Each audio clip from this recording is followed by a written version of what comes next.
الحمد لله وكفى وسلام على عباده الذين اصطفى أما بعد أعوذ بالله من الشيطان الرجيم بسم الله الرحمن الرحيم لقد كان لكم في رسول الله أسوة حسنة صدق الله العلي العظيم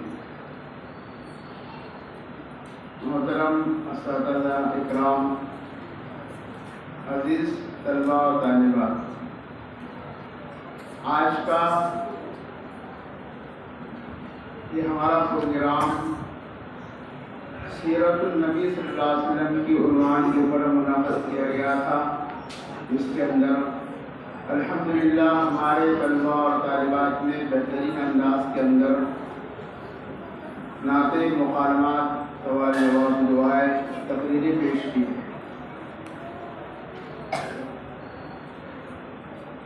ہم دنیا کے اندر جس ہستی کے صدقے کے اندر آئے اور جس کے صدقے کے اندر اللہ نے پوری کائنات کو بنایا ہے، وہ میرے اور آپ کے نبی حضرت محمد صلی اللہ علیہ وسلم کی ذات گرامی۔ اگر آپ صلی اللہ علیہ وسلم کو پیدا کرنا مقصود نہ ہوتا تو اللہ اس پوری کائنات کو نہیں بناتے۔ آپ کے صدقے کے اندر اللہ نے اس پوری کائنات کو بنایا ہے۔ آپ دنیا کے اندر تمام نبیوں کے اندر سب سے آخر میں تشریف لائے، لیکن آپ کو اللہ تعالیٰ نے تمام نبیوں کا سردار بنایا، اور جنت بھی تمام نبیوں کے اوپر حرام ہے جب تک کہ ہمارے نبی محمد صلی اللہ علیہ وسلم جنت میں نہ جائیں گے۔ سب سے پہلے جنت کے اندر میرے اور آپ کے نبی محمد صلی اللہ علیہ وسلم جنت میں جائیں گے، اس کے بعد میں تمام نبی جنت میں جائیں گے۔ اسی طرح تمام امتوں پر جنت حرام ہے جب تک کہ ہمارے نبی صلی اللہ علیہ وسلم کی امت جنت میں نہ جائے گی۔ سب سے پہلے امتوں کے اندر یہ امت جنت میں جائے گی، اس کے بعد میں باقی امتیں جنت کی طرف جائیں گی۔ تو عزیز طلباء کرام، ہم کو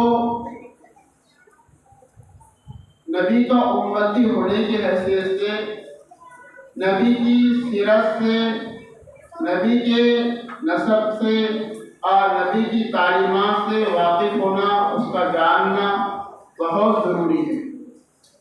جس طرح ہم اپنے خاندان کے نسب کو یاد رکھتے ہیں، اسی طرح نبی کے نسب کو یاد رکھنا، نبی کی تعلیمات کو جاننا، نبی کے اخلاق کو جاننا اور اس پر عمل کرنا ہمارے لیے بہت ضروری ہے۔ ہم دنیا اور آخرت کے اندر کبھی بھی کامیاب نہیں ہو سکتے ہیں جب تک کہ ہماری زندگی میں نبی کی تعلیمات نہیں آئیں گی۔ اللہ کے نبی صلی اللہ علیہ وسلم نے جو ہمیں تعلیمات دی ہے، ان تعلیمات پر اور ان چیزوں پر جب ہم عمل کریں گے تو جب ہی ہم دنیا میں بھی کامیاب ہوں گے اور آخرت میں بھی کامیاب ہوں گے، اور جب ہی ہم اللہ کے نبی کے عاشق بھی کہلائیں گے۔ عاشق وہ ہوتا ہے جس سے انسان کو محبت ہوتی ہے، اس کی ہر ادا کو اپناتا ہے، اس کی ہر بات کو مانتا ہے۔ جیسے کہ صحابہ کرام رضی اللہ تعالیٰ اجمعین اللہ کے نبی صلی اللہ علیہ وسلم کے عاشق تھے، اللہ کے نبی سے محبت کرنے والے تھے۔ صحابہ کرام کی واقعات حدیث پاک کے اندر، کتابوں کے اندر ملتے ہیں کہ کیسے اللہ کے نبی سے محبت کیا کرتے تھے۔ ایک خاتون، ایک صحابیہ ام المومنین حضرت عائشہ رضی اللہ عنہا کے پاس میں آئی، کہا کہ اللہ کے نبی کہاں ہے؟ کہا کہ اللہ کے نبی تو دنیا سے پردہ فرما گئے۔ کہا کہ آپ کی قبر کہاں ہے؟ آپ کی قبر کی طرف حضرت عائشہ رضی اللہ عنہا نے اشارہ کر کے بتایا۔ تو جیسے اس خاتون نے، اس صحابیات نے اللہ کے نبی صلی اللہ علیہ وسلم کی قبر مبارک کو دیکھا، بے ہوش ہو کر گر گئی اور انہیں پر انتقال ہو گیا۔ ایک صحابیہ کو اس کا علم ہوا کہ ان کے جو تو شوہر اللہ کے راستے کے اندر شہید ہو گئے۔ ان کو جب اس کی خبر پہنچی تو انہوں نے کچھ رنج افسوس نہیں کیا۔ پھر کسی نے کہا کہ آپ کے والد کا بھی انتقال ہو گیا، تب بھی کوئی رنج افسوس نہیں ہوا۔ پھر کسی نے کہا آپ کے بیٹے کا انتقال ہوا، تب بھی کوئی رنج افسوس نہیں ہوا۔ پھر کسی نے کہا کہ آپ کے جو بھائی کا انتقال ہوا، شہید ہوئے گا، تب بھی افسوس نہیں کیا۔ جب اللہ لیکن ایک جملہ کہا کہ نبی صلی اللہ علیہ وسلم کہاں ہے، کسی نے اشارے سے بتایا۔ جیسے اس صحابیات کی نگاہ آپ صلی اللہ علیہ وسلم کی ذات گرامی پر پڑی تو فوراً جو ہے تو وہ اس نے ٹھنڈا سانس بھرا اور یہ کہا کہ اب میرے لیے اس کے بعد تمام مصیبتیں آسان ہیں۔ باپ کی خبر پر، بیٹی کی خبر پر، شوہر کی خبر پر کوئی غم نہیں، لیکن اللہ کے کہا کہ اب میرے لیے اللہ کے نبی کے بعد دیکھنے کے بعد تمام مشکلیں میرے لیے آسان ہیں۔ ایسے صحابہ اور صحابیات کو اللہ کے نبی سے محبت تھی، اس لیے صحابہ اللہ کے ہر حکم پر جان اور مال اور تن دھن سے قربان ہونے کے لیے تیار تھے۔ اور ہماری کامیابی بھی، ہم دنیا کے اندر بھی بڑے بننا چاہتے ہیں، آخرت کے اندر بھی ہم کامیاب ہونا چاہتے ہیں، دنیا کے اندر بھی ہم کامیاب ہونا چاہتے ہیں، تو ہمارے لیے ضروری ہے کہ ہم آپ صلی اللہ علیہ وسلم نے جو ہم کو تعلیمات دی ہیں ان کو جو ہے تو ہم اپنائیں، اپنے زندگی میں لائیں۔ ہمارے نبی کا پیارا نام کیا ہے؟ سب سے پیارا نام محمد۔ کیا ہے؟ محمد۔ محمد کے اندر سب سے پہلا حرف کون سا ہے؟ میم۔ کون سا ہے؟ جب میم محمد جب اپنے زبان سے اپنے منہ سے ہم محمد کہتے ہیں تو میم جب ادا کرتے ہیں تو دونوں ہونٹ ملتے ہیں ہمارے۔ کیا ملتے ہیں؟ کہا کہ نام کے لینے سے ہونٹ ملتے ہیں اور آپ صلی اللہ علیہ وسلم کی تعلیمات پر عمل کرنے سے دل ملتے ہیں۔ آپ کی تعلیمات پر، آپ کی بتائے ہوئے طریقے اور آپ کی بتائی ہوئی تعلیمات پر اگر ہم کریں گے تو کیا ہوگا؟ اس سے دل ملیں گے، دلوں کا درد ختم ہوگا، دلوں کی بیماریاں ختم ہوں گی اور اللہ دنیا اور آخرت کی طرف کامیاب کریں گے۔ اس لیے عزیز طلبہ کرام، ہم جو ہے تو اللہ کے نبی صلی اللہ علیہ وسلم جو ہم کو تعلیمات بتائی، طلبہ خاموش بیٹھے، شور نہ کرے، ادھر دیکھیں۔ ہم حدیث پاک کے اندر پڑھتے ہیں الطہور شطر ایمان، پاکی کیا ہے؟ آدھا ایمان ہے۔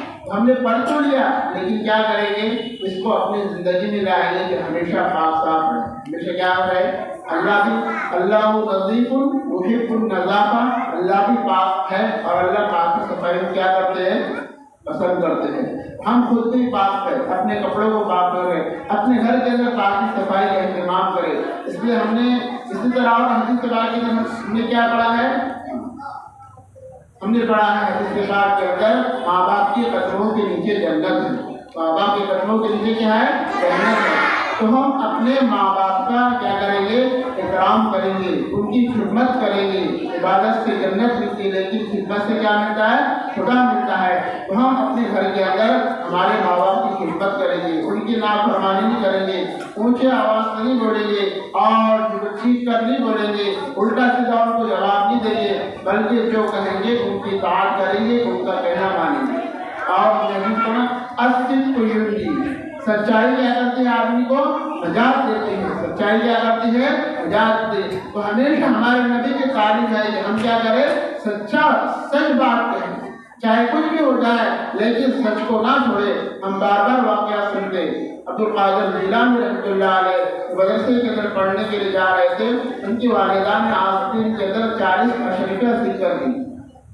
جب ڈاکوؤں نے تمام قافلے کو لوٹ لیا، جب ڈاکو ان کے پاس میں آیا تو کہا کہ بتا تمہارے پاس میں کیا ہے؟ تو شیخ عبد القادر جیلانی رحمۃ اللہ علیہ نے کہا کہ میری والدہ نے آستین کے اندر 40 اشرفیہ سیکھ کر دیے۔ تو اس کو بہت تعجب ہوا کہ کسی نے تو اپنی مال کا پتہ نہیں بتایا لیکن تم نے کیسے بتا دیا؟ کہا کہ میرے والدہ نے مجھ کو جاتے وقت میں نصیحت کی تھی کہ بیٹا جھوٹ مت کہنا، اس لیے جو ہے تو میں نے اس کا پتہ بتا دیا۔ آپ کے اس سچ بولنے کے اوپر اللہ تعالیٰ نے تمام ڈاکوؤں اور ڈاکوؤں کو توبہ کی توفیق دی، انہوں نے توبہ کی اور پورا جتنا سامان لوٹا تھا قافلے والوں کو واپس کر دیا۔ اس لیے ہم بھی جو ہے کیا کریں؟ جھوٹ نہ بولے، چاہے کچھ بھی ہو جائے، لیکن ہماری عادت کیا ہوتی ہے؟ جھوٹ بولنے کی۔ ماں باپ نے ہمارے پاس دے دیے 20 روپے 30 روپے، بیٹا سامان کی دکان سے خرید کر کچھ لے کر آؤ۔ اب ہم کیا بولتے ہیں، امی میں نے پورا 30 روپے کا سامان لا دیا، حالانکہ کتنے کا آؤگا 25 روپے کا، 5 روپے کیا کرتے دبا دیتے، کیا کرتے 5 روپے دبا دیتے۔ ابھی کیا ہوگا، ماں باپ کو ہم نے جھوٹ بولے، دوسرا ایک کیا ہوگا، ہم نے خیانت کر دی ہے نا، اس کے اندر سے چوری کر لی، کیا کر لیا ہم نے، چوری کر لی۔ تو اس لیے جو اللہ کے نبی صلی اللہ علیہ وسلم نے ہم کو تعلیمات بتلائی ہے، اللہ کے نبی صلی اللہ علیہ وسلم کی تعلیمات کو جو ہم پڑھ رہے ہیں ان کو اپنی زندگی میں لائے۔ اسی طرح اللہ کے نبی نے کیا فرمایا کہ نماز میری آنکھوں کی ٹھنڈک ہے، نماز حضور کی آنکھوں کی ٹھنڈک ہے۔ تو حضور کی آنکھوں کو ٹھنڈک تب ملے گی جب ہم 5 وقت کی نماز لڑکے جماعت کے ساتھ میں پڑھیں گے، لڑکیاں اپنے گھروں کے اندر 5 وقت کی نماز کو ادا کریں گے، جب ہم اللہ کے نبی کی آنکھوں کو ٹھنڈک ہو جائے۔ اسی طرح ہم نے کیا پڑھے حدیث میں، سب سے بہتر وہ شخص ہے جو قرآن پاک کو سیکھے اور دوسروں کو سکھائے۔ تو الحمدللہ ہم مکتب کے اندر قرآن پاک کو سیکھنے کے لیے آ رہے ہیں، تو پابندی کے ساتھ مکتب کے اندر سیکھنے کے لیے آنا اور قرآن پاک کو صحیح طور پر جس طرح ہمارے استاد ہم کو پڑھا رہے اسی طرح پڑھنے کی کوشش کرنا، پابندی کے ساتھ قرآن پاک کو جس طرح مخرج کے ساتھ میں، قواعد کے ساتھ میں ہم پڑھا رہے اس طرح قرآن پاک کو پڑھنا، تو اللہ تعالیٰ قیامت کی کیا انعام دیں گے۔ حدیث میں آتا ہے کہ جو شخص جو قرآن حفظ کر لے، کل قیامت اللہ تعالیٰ اس سے کہیں گے کہ قرآن کی ایک ایک آیت پڑھتا جا، جنت کے درجوں پر چڑھتا جا، جہاں آخری آیت ختم ہوگی وہ تیرا درجہ ہو، سب سے اونچا درجہ ہم سے قرآن قیامت کے دن ملے گا۔ اس لیے عزیز طلباء کرام، ہم جو ہے تو مکتب کے اندر پابندی کے ساتھ میں آئیں، قرآن پاک کو جو ہے تو ہم جو ہے تو پڑھے اچھی طرح، اور جو تو حدیث پاک کو جتنی چیزیں مدرسے کے اندر اب ہم کو سکھائی جاتی ہے اس کو یاد کریں۔ ابھی ہماری عمر سیکھنے کی ہے، پڑھنے کی ہے، لیکن ہم جب ذرا بڑے ہو جائیں گے تو پھر ہم مدرسے کے اندر نہیں آ پائیں گے، ہمارا وقت چلے جائے گا، پھر انسان بڑا ہو جاتا ہے تو پھر انسان کو ندامت ہوتی ہے، شرمندگی ہوتی، کاش کہ میں چھوٹا تھا اس وقت پڑھ لیتا تو اچھا ہوتا، اور اب جو پچھتا تھا انسان، لیکن بعد میں پچھتانے سے کوئی فائدہ نہیں ہوتا۔ اس لیے جو کام جس وقت میں کرنے کا ہے اس وقت میں اس کام کو کر لیا اگر انسان نے تو وہ انسان کامیاب ہو جاتا ہے، انسان کامیاب ہو جاتا ہے۔ عبد القادر جیلانی رحمۃ اللہ علیہ 9 سال کی عمر کے اندر اب حافظ قرآن بھی بن گئے تھے اور عالم وقت بھی آپ بن گئے تھے، عالم بھی بن گئے تھے، حافظ بھی قرآن پاک بھی پڑھ لیتے، 12 سال کی عمر میں پورے علوم کو آپ نے حاصل کر لیا۔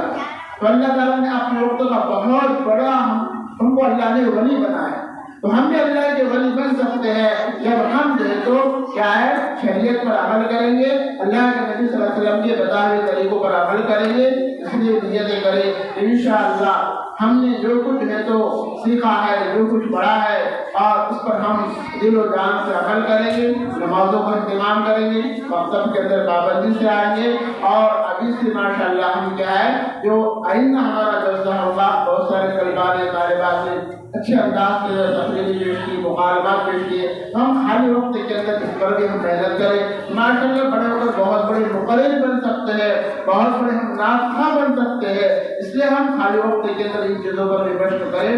اللہ تعالی ہم سب کو عمل کی توفیق نصیب فرمائے۔